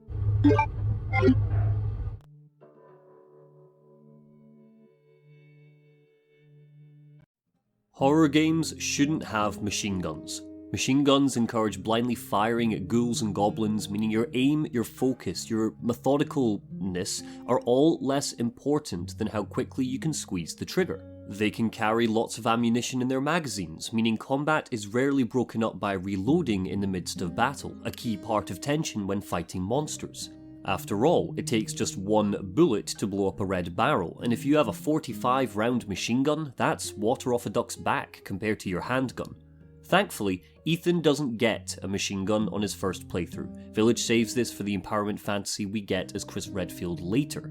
His gunplay is contained to slow firing, powerful shotguns, weaker handguns, sniper rifles which, without an upgrade, provide a sway which muddies your aim. Ethan's comparative slowness in his shooting is at odds with the random, unpredictable movement of the enemies, meaning combat in Village, for the most part, is scrappy. And because of its scrappiness, it's the most panic-inducing combat in the entire series. The Stronghold and Heisenberg's factory are the most combat-heavy areas in the game. I've already discussed how frustrating the Stronghold is as a location due to its lack of explicit historical context, but structurally, there is no reason for Heisenberg to send Ethan here. It's waved away as Mr. Sunglass is testing Ethan's resolve or whatever, but by this point, Ethan has killed 60% of Heisenberg's family and a bunch of monsters. Heisenberg planting the Eve jar in here serves no narrative purpose. He should have taken it with him to the factory if he wanted to have a sit down with us. There's no secret, no information, no reconnaissance which Ethan uncovers in the Stronghold because it's so devoid of lore. The only reason Ethan comes here is to battle some lichens and a mini-boss, so that's what we're going to discuss. That's ultimately what it feels like. It's like, this is a beautiful game. Our team crushed it, but it kind of just feels like a zombie action game. I'm not necessarily feeling foreboding, fear, terror, horror. Oh my gosh, this is terrible. It's, here comes some more of those women with swords. Pow, pow, pow. Village is not an action game. With an action game, the primary mechanic is the combat itself, and despite what you may have heard, the pew pew pow pow moments are at most given over to a third of your playtime, and the majority of that time is in the Stronghold and the factory. Enemies are unreliable in their reactions to your weaponry. Sometimes a headshot will stagger them, sometimes it won't. Sometimes 5 or 6 bullets to the chest of a Lycan will take it down, sometimes it won't. And as a result, the player becomes distrustful and paranoid. It doesn't matter how strong or how upgraded your Ethan is, the tension of moment-to-moment gameplay remains consistent up until the 90% mark because of how erratic our foes are. Village is more interested in overwhelming the player, making them think on their feet, learning when to retreat and when to barrel through. That's where its combat becomes involving. Because the camera is in Ethan's head, the scope of the action is reduced. First-person horror has become a common staple now, and for good reason. There is a direct, if reduced, perceptual mapping between avatar and player in FPS games, and this has the potential to reduce the emotional distance between an in-game threat and you. Being in first person limits what Ethan can see, meaning it's all too easy for an enemy not to just sneak up behind you, but from the sides as well. In Resident Evil 4, the player's view is like a wide rectangle because they're behind a character, meaning they have more time and more information to prepare for an incoming attack. Resident Evil Village's view is more like an upside down triangle, meaning Lycans can hide from you on the periphery if you don't turn your camera. When the game ambushes you, which it will, the very fact that we're playing in first person means that a player can feel surrounded extremely quickly, adding to the quickening pace of battle. Regularly fighting in Village begins with you needing to get away from danger to scope out where baddies are coming from. Adding to that sense of visual detail that Village works so hard to fertilise are the spawn points for the monsters. Running through the mountain pathways, Lycans will already be positioned, watching, waiting for you. Moreau come bursting out of the ground, zombies brought to life by your presence. Capcom seem to have taken rightful criticism of Resident Evil 7's enemy variety to heart when exploring the potential of 8. Lycans turn into zombies, which turn into bat-like creatures, which turn into huge beasts, which turn into giants, which turn into the Soldat enemies of Heisenberg's factory. Visually, there's a lot of new stuff to see, but mechanically, we're slightly less spoiled for choice. You can easily separate the monsters into 4 categories: humanoid foes, flying creatures, big bastards, and baddies which require careful aim to finish off, like the Soldats and armoured variants of Lycans. There's an interesting shift in the player's thinking and how we navigate these creatures once we finally reach the factory, but for the majority of the game, headshots typically are king. There are a chunk of options given to the player in how they strategize against the game's monsters. Flour sacks, guarding, bookcases which can block enemy paths, but rarely do you need to use any of them, which is where the game's combat becomes slightly less satisfying. Guarding encourages the player to stand still as a Lycan chomps on you, demanding perfect timing when every signal the game has given you in its atmosphere and early level design has taught us that distance is key to surviving. There are flour sacks, which can stun Lycans for a few quick kills. This is at least useful, but why put a bullet in a sack of flour when you could put the same bullet in an enemy's head? The tension of the combat is severely diminished by repeat playthroughs, but I'll touch on specifically why once we get to the factory. For now, we've got a story beat to unravel. So Ethan makes it out of the stronghold and back to the altar. He's almost completed Prop's 4th convention, Reconnaissance, and has collected the 4 pieces of Rose. Time to put them into the altar and find out what it unlocks.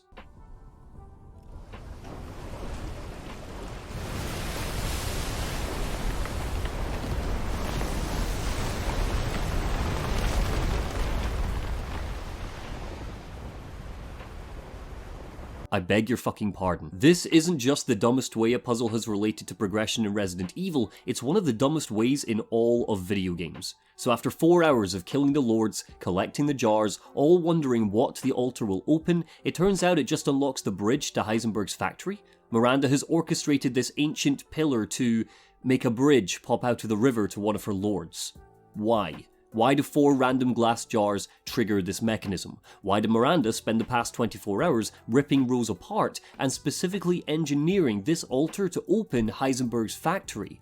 This is not an example of, it's a Resident Evil game. Trust me, there's a lot of stupid stuff in this game which I absorb as a Resi fan. This isn't on the same level as the Jill sandwich or the ridiculous puzzles of the Spencer Mansion, because this is ancient technology. This altar is centuries old, and it's not just an obscure, random puzzle like assembling 4 masks to open a secret door. This is the primary goal of the game. It's the puzzle, the all-encompassing mission, and its outcome is a bridge.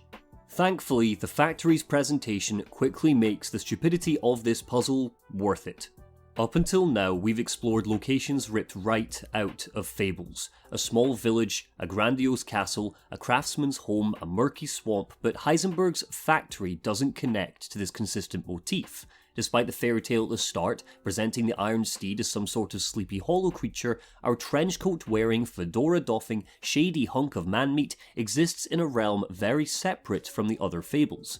His area is divided from the rest of the freaks by a bridge. His design and power set has nothing relative to a fairy tale archetype. Shut your fucking hole! Sorry about that. Take a seat. Listen, Ethan, you're being played. What are you talking about? You think this is a game? I said sit! Thematically, this connects because of his position in the family. He refutes Miranda's cult. He's actively working against them. He despises them. Everything from their disgusting storybook nature to how much of an outsider he is in comparison to their unity. The outside of the factory immediately transitions us from the wooden, timeless aesthetic of the village to the mechanical, industrialized atmosphere of his factory. Disheveled Soviet tanks in a cornfield, honest-to-God electricity in the form of the pylons, not oil lamps or flames like we've typically seen. I know people have criticised the hamminess of Heisenberg's performance, but I like the Nicolas Cage style, and I know I'm not alone in being kind of endeared to his mission when he sat Ethan down and explained his strategy to take down Miranda once and for all. But the writers rested on the old trick they pulled with Chris and Mia at the start of the game, with characters not explaining anything to Ethan. Finishing the game, we still don't know what Heisenberg's actual plan was for Rose. We still don't know what powers Rose even has. He just rambles about how much he hates the freaks, and then asks Ethan to join him without so much as a hint at what his game plan is. I'm not asking for a bloody PowerPoint presentation, but something other than, let's use your daughter, would have gone a long way to understanding his purpose. Well, at least the game didn't give us an in-game choice here. That factory I mentioned before really overstays its welcome. Everything looks the same, and unfortunately I didn't like the enemies you fight here. Everything about the factory went against all of the amazing Gothic world building that went into the earlier locales. Whoa, this is actually Sphere Hunter. Oh, I like Sphere Hunter. The factory is one of the strongest parts of the game. Heisenberg's Frankensteinian experiments feel like a natural evolution of the enemy types we've faced so far. Metal shields, fused to their face, masking a central weak spot which they're intelligent enough to cover up, means that your strategy has now changed. Headshots are no longer the optimal path, and because the soldats will cover these shiny orange lights when they're closing the distance between you and their drill hands, you want to bait them into attacking you so you can blast at the opening. The combat is now about getting close to your enemies. Village rewards proactivity in its combat rather than reactivity. Buying new weapons, upgrading your current ones, leveling up Ethan's vitals is all key to forward-thinking play, but it's in the factory that your forward-thinking is more granular. The doors require expending ammo to shoot out the lights, balancing the abundance of crafting resources with needing to use bullets to progress. But if you're calculated, you can use your knife to save those extra bullets. Coming across this long, ominous corridor with 7 soldats lying in wait affords the opportunity to set mines down in front of them to get some cheap punches in early if they wake up. Preparation is rewarded for smart players. In this case, me. I'm the smart player. Look at me go. The factory breeds paranoia and tension. It's the most labyrinthian location of the game. Deep tunnels which loop back in on one another. Our enemies aren't just roaming this space, they're the outcome of it. So every corner will reveal more, patiently lying in wait for Heisenberg to wake up. where Dimitrescu's castle, Moreau's caves, even the stronghold were relatively still settings, with paintings fixed in place, rock formations and platforms which don't shift, the factory is constantly moving. Steam rinses the screen, hiding secret threats. Levers and pulleys crank and creak in the distance. Where before we've relied on movement to tell us a baddie is nearby, now we need to constantly have our guard up, and this is saying nothing of the lighting. There is a term among artists called chiaroscuro to refer to the strong contrast between light and dark. Hearing developers discuss how they make effective lighting in games sometimes sounds like an almost impossible task. Will Biles, Until Dawn's executive director, said in 2015, "The challenge for us was to create a level of fear without just darkening everything down. Unfortunately, if something gets too dark, the game engine will try to brighten it and vice versa. We had to invent some new techniques to get around that." Enter chiaroscuro, where darkness is illuminated by overly strong sources of brightness. The factory's chambers are pierced by evil, bright oranges and reds, traditionally emanating from entrances or exits to guide the player to the end, but momentarily disguise what might be lurking behind crates or metallic corners. And just as the player's becoming used to this lighting, the game throws a spiked curveball at Ethan in the Soldat Panzers, who hide their red orbs on their back, so there's no warning when they stomp out of the gloom towards the player, no immediately obvious weak point until the player has already been forced to run away from them. With these bulky bad boys, Ethan is now positioned as prey, scurrying in fear. This combination of sharp light, claustrophobic level design and impenetrable enemies comes to fruition with Sturm's boss fight. It ambushes us in these tight corners, but you can bait him into knocking down walls to open the arena up, giving Ethan more space to maneuver. You can't take him head on like the other bosses, needing to wangle your way around him to blast the orb at the base of his back. But just as you're growing more confident in your strategy, he begins to jet fire across the room, limiting which directions you can run in to taunt him into turning his back on you. As gloriously monstrous as Sturm is in his visual design, and as excellent as this boss is, the best boss in the game, the chase sequences which feature him are too linear and heavily scripted. A walking husk of metal, its blades so sharp and its brain so mindless that it accidentally cut off its own arms. With the factory's numerous levels looping back in on the elevator, a full floor could have been given over to Sturm hunting for Ethan through branching corridors. Instead, he's held back until this moment. And then, Village lops off all of the goodwill it's built like Ethan's right hand. Take a look at this. My men sent those pictures a few minutes ago. Miranda. Keep looking. Rose. Holy shit, we gotta go! Relax, my men are monitoring the situation. It's here that we learn why Chris has been so bullish for the entire game. He didn't kill Mia, he doesn't know where she is. He thought he killed Miranda because it turns out she can shapeshift and had infiltrated Ethan's home. And just like I said at the start of this critique, the handling of Chris Redfield is the game's most glaring drawback. There is absolutely no sensible reason why he couldn't update Ethan on the situation earlier. Obscuring knowledge from a player is a key facet of survival horror. Obscurity gives the player a feeling of vulnerability because of how uncertain each step, each rustle, each snapping of branches is. Resident Evil 1 played into its horror cliches to make its obfuscation make sense. None of the main characters knew anything about the Spencer Mansion except for Wesker, who was a baddie, so of course he wasn't going to share what he knew. But you can see the strings in the setup of Village's narrative. The knowledge of why Chris shot Mia is obscured from us for the entire game, but it shouldn't be. He's sitting on knowledge which he should be openly sharing. Any potential thrill is thwarted by a lack of reason and logic from characters who ought to know better.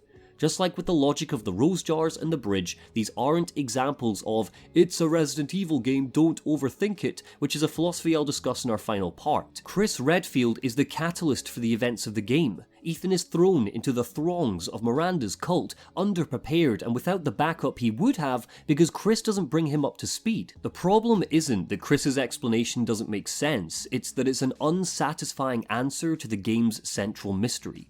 And maybe I would be able to swallow it if it wasn't followed up with the second worst boss fight in the game. Try to stay under the radar. Ethan, here's a mech with a limitless rocket launcher and a friggin' chainsaw, but stay under the radar! The only reason that Heisenberg doesn't take the top spot for Village's weakest boss is because it's nigh impossible for Beneviento and Angie to actually kill you. It isn't the fact Heisenberg designed the metal polymer rig, the one thing which can end him. The real issue is in how jarring this sequence is where combat is concerned. That scrappiness in combat isn't felt in the mech. The quickfire thinking of using the right weapon for the right situation, of cobbling together ammunition, of devouring resources to patch up enough bullets to finish off our big bad, falls away because we have an unlimited rocket launcher. It's a gimmick in a game which doesn't need any more gimmicks, not in our bosses. That proactivity I discussed doesn't influence the outcome of this battle. Your preparation for this encounter, your upgrades, they don't matter. It's such a tonal shift that the player's left confused rather than panicky or tense or excited, not to mention that on Village of Shadows difficulty, Metalist Cage here is a boring slog. It's a battle which would be better suited to Resident Evil 6's bombastic presentation, not the eerie confines of Resident Evil's fable. And as much as I do love this game, it's all downhill from here. But not for the reasons you might think.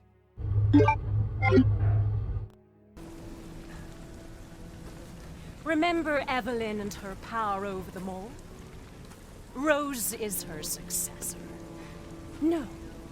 Rose is Evelyn's true, complete form. We've been ignoring props conventions for a good while now because Ethan's story has been snugly tucked into the reconnaissance stage while he unravels the mystery of the village. But with the four lords defeated, the queen villain finally makes her move.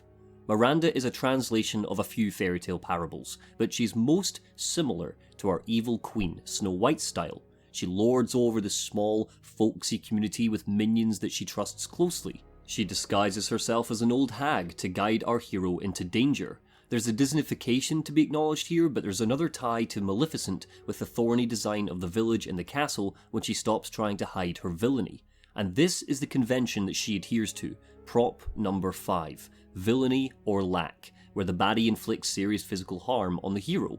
Ethan has fulfilled his purpose. He's wiped out the rest of the family, who could have posed a threat to Miranda's dominance through Rose. She takes his heart out of his chest and by moonlight eats it, killing our hero.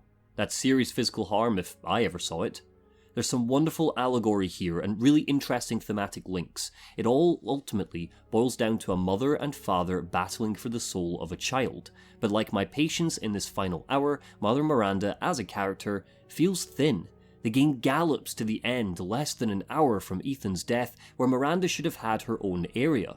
More specifically, we should have returned to Castle Dimitrescu. This doesn't happen in every Resi game, but in 1, 2, Code Veronica, and 7, our hero often returns to the game's starting area to unlock some final doors and locations, uncovering the answers to the game's mysteries like Resident Evil is mocking the player. Haha, the answers were behind this door the whole time, you just didn't have the key yet. Old spaces which you had grown accustomed to transformed into new and frightening places with gaping holes, new monsters, and horrifying lore to uncover. With the castle being such a romantic space that the game coveted in its marketing and story, it would have fit so well for us to return to it before Miranda's boss fight, giving her some substance and time to grow as the only villain left before we took her down. My gripes with Resident Evil Village's ending are not story-based, they're pacing-based.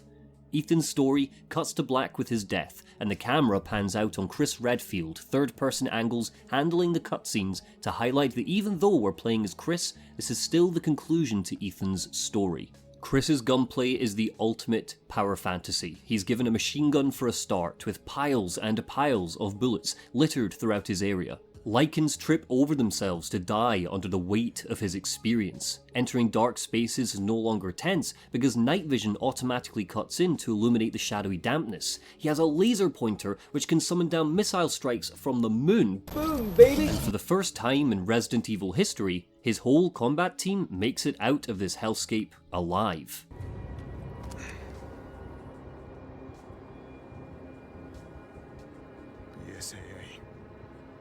Too far. Christ. Sequel bait after sequel bait is plastered over his speedy section. Houndwolf's squad seem to be actively working against the BSAA without explanation. One of his squad mates even makes a wry comment that he can spot a couple of soldiers and thinks he can take them. We later learn that the BSAA seems to be using bioweapons to fight on their behalf, something which surprises Chris. All of this is part of the background mythos which Capcom will surely over-explain in Resident Evil 9, so it's hardly worth touching on here. I'll offer up some sequel and DLC theories shortly. His team criticises him for hiding the plan from Ethan because it's ultimately resulted in his death, and Chris scoffs that he couldn't tell him because he knew Ethan would get involved. And I know I keep harping on about this, but it kills a lot of the gung-ho fuck yeah feeling the village wants to peel from my cold dead hands with control of Chris. I don't want to play as Chris because he's been sabotaged for the sake of a brain-melting mystery box. This section fails because I don't want to play as douchebag Chris. We return to the struggle of environmental storytelling, trying to wrench meaning from a lack of lore with the reveal of the Megamycete, and it's here we hit Prop's 6th convention. Mediation. The current hero or a new hero prepares for a showdown. Chris does all of the preparation to end Miranda once and for all by setting the charges on the Megamycete. The symbolic picture of a goopy, humongous fetus has appeared again and again during our exploration in the village. In pictures, on keys, the basement baby, on gateways, desperately trying to give this game's virus density. However, the player has whiplash a few moments later when they reach Miranda's lore room, lab, because there's not enough time to let it all sink in. In the space of 20 minutes, we're hit with the introduction that the Megamycete is a thing, that it's linked to Resi 7's mold, that Oswald Spencer saw the unexplained insignia and Miranda's work inspired him to create Umbrella, that Rose is connected to Evelyn, that it has the ability to shapeshift, create werewolves, human fly creatures, fishmen, make you hallucinate, and supervillain Van Helsing's because they have manta ray lungs. That's when I found it, the Megamycete, completely by accident. This is Village's final 10% in a sentence. It's so brief, it happens so fast. The history of the virus is that Miranda just found it one day after looking for it. The game leaps to Kaiser Soze's true identity without even telling us who Kaiser Soze is. Usual Suspects reference, some of you will be too young for that. What the Jiminy Cricket is a Megamycete? The first reference we got to it was less than an hour ago, and now we have an encyclopedia of ridiculousness to work through before we can even comprehend what we're looking at. But listen, hey listen, I want to be crystal clear on this point. I am not criticizing the content of these reveals, nor the plot holes. I am criticizing the pacing of them. Having this information strewn through a return to Castle Dimitrescu would have fixed a lot of this. You're so dumb. Evelyn? How are you here? You're dead. Well, I guess we finally got to talk about this.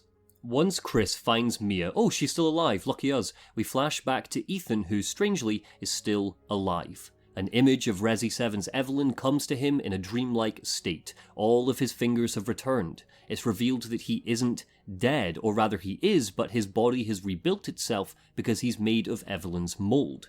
He actually died back in the Baker estate and was kept alive because he was transformed into a bioweapon. This recontextualizes Ethan's adventure. He wasn't Tolkien's man, not really. He's been unmasked as being one of the fairies.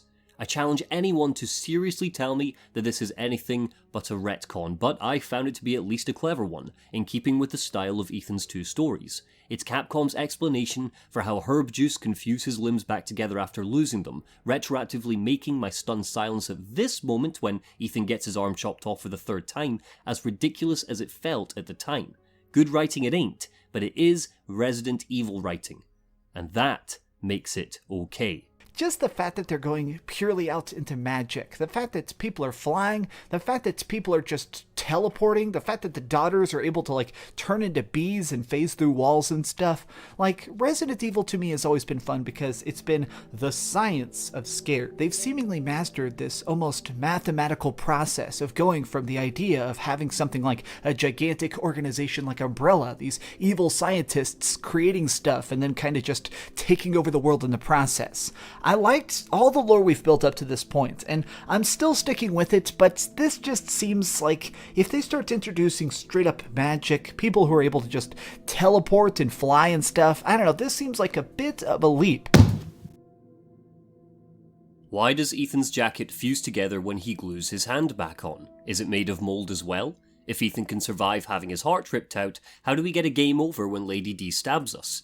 Why did Heisenberg make a weapon which could kill him? How had Zoe Baker not turned into a mold monster by the time Ethan met her? How can Ethan speak to Jack Baker with mold telekinesis despite Jack being dead? How does Sherry Birkin know that Jake Mueller has antibodies for the chrysalid virus despite never testing his blood? How can Chris and Sheva withstand the heat of a volcano while battling Wesker? Why can Lord Sadler control the Ganados with his magic parasite staff? Was he controlling Krauser and Salazar as well? How can Jill Valentine, a soldier, synthesize a vaccine for a zombie virus? How is Jill not a zombie by the time Carlos reaches her in Resident Evil 3? How does the T-virus allow leeches to turn into a Final Fantasy character? Why are there weird puzzles in the Spencer Mansion? How can Derek Simmons control the chrysalid virus? How did Ada Wong escape the Umbrella Lab in less than 5 minutes without running into Claire Redfield? That's not how viruses work. Why does every Umbrella Lab have a rocket launcher?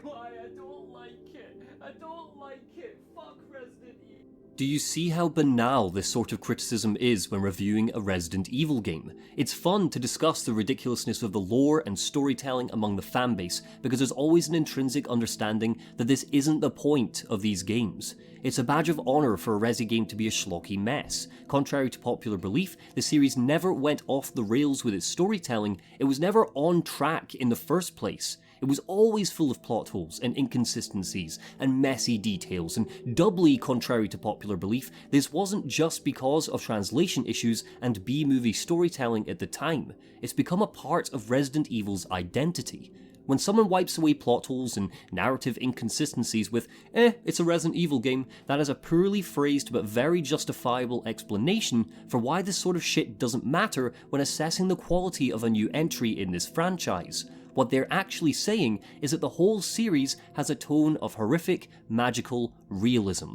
On a personal note from me, and at the risk of sounding like a gatekeeper, hearing people pick up Resident Evil Village as their first Resi game and decry it as bad because the seams of Ethan's jacket reappear is like a stranger coming into your hometown and calling it a shithole.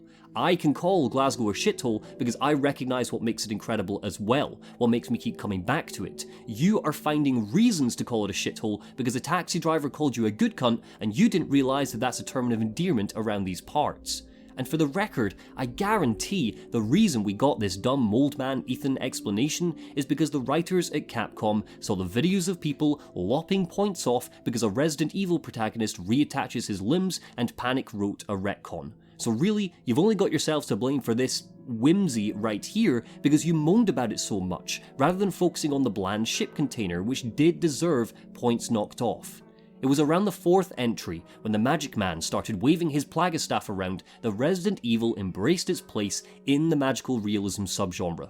That's exactly what these games are. They paint a realistic view of the modern world with its pharmaceutical companies and its viruses and soldiers, while adding magical elements, often blurring fantasy and reality.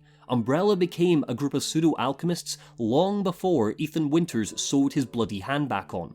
The reason Chris's characterization and the Rose Bridge are problematic is because they're at the heart of the gameplay, but everything else is absolutely because it's a Resident Evil game. The next time someone legitimately moans about how nothing makes sense in new Resi games, remind them that even back in Resident Evil 1, Stars didn't know what the Spencer Mansion was, despite it being a famous Raccoon City landmark, or the fact that, despite being bitten by zombies, none of the team ever turn. It's a series which has always been about magical realism. It's just in the past decade, the franchise has embraced that, culminating with Resident Evil Village's Fairytale. Speaking of which, we've bypassed Prop 6 convention, mediation, Ethan awakens with his new mold body, and the Duke gives the player one final chance to make their preparations for the final battle. What?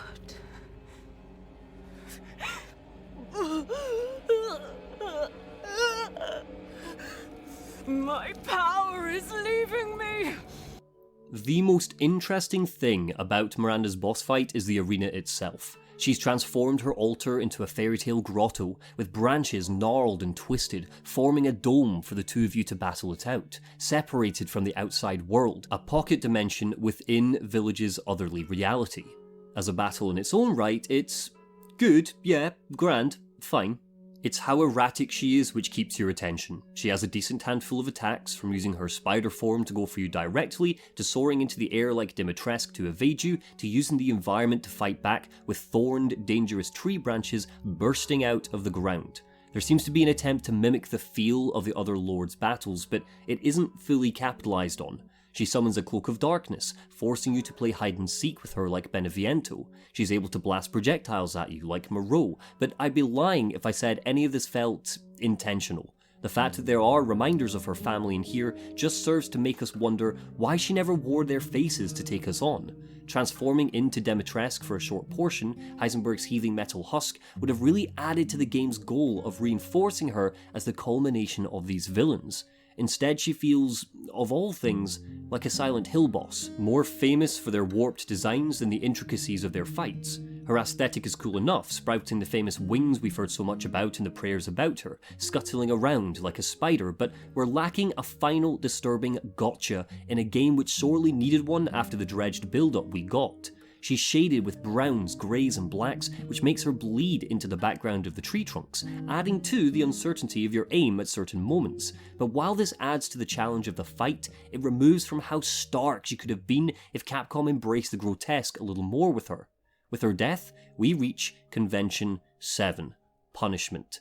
The villain isn't just defeated, they're punished. Miranda has a personal stake in what she's trying to accomplish. This isn't a standard megalomaniacal take over the world motivation. She wants her daughter back, and with the destruction of the Megamycete, Ethan robs her of that chance. Hey, look at me. When I hit this trigger, we can't be anywhere near it.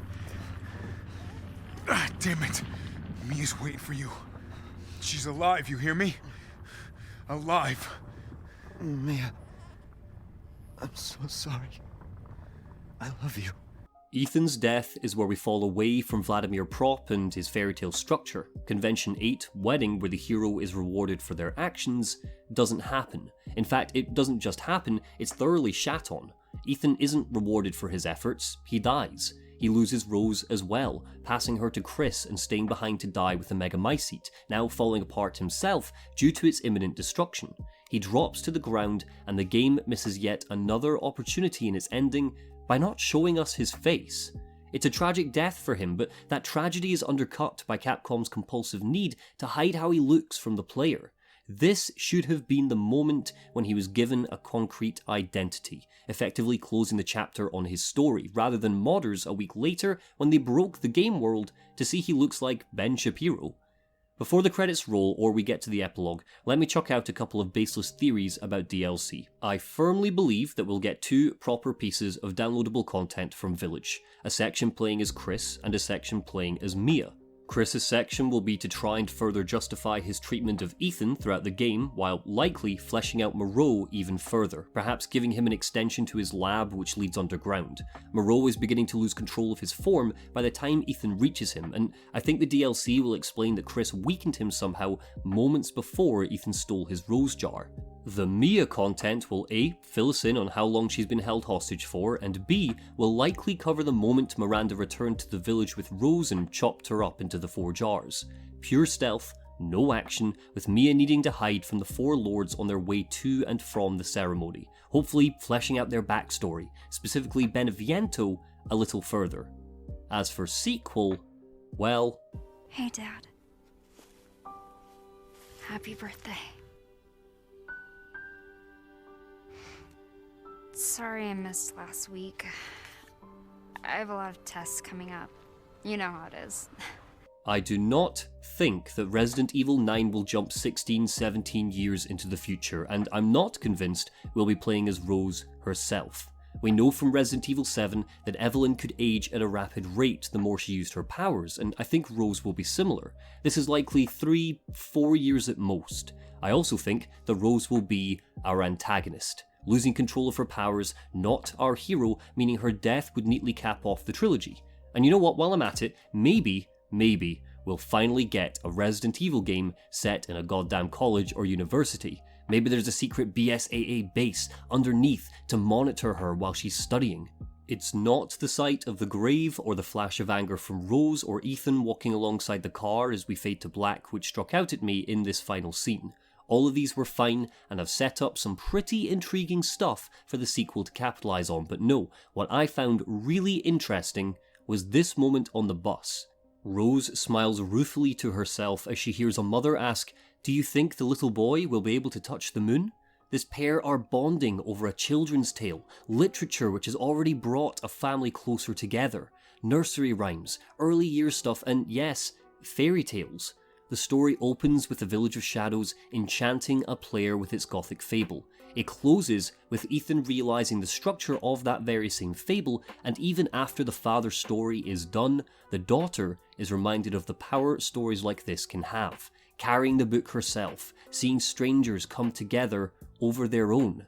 In that 1939 lecture, there was something else which Tolkien said. Among those who still have enough wisdom not to think fairy stories pernicious, the common opinion seems to be that there is a natural connection between the minds of children and fairy stories, that they're for infants aged 1 to 7, not 17 to 70. I think this is an error. Resident Evil Village isn't a masterpiece, but damn if it's not a fascinating, feral fable. Thanks for watching. Really, I can't believe the channel's hit 10,000 subscribers after just 8 months. That's insane. The support and feedback is really appreciated, and hell, even the comments call me a dickhead too. I know that a lot of those subs have come from the Nubis Humanus videos, and I'll be coming out with an update on that in the channel in the next couple of weeks, so stay patient, there is more coming. If you liked what you saw, drop a comment, it really helps me out, and as always, take care.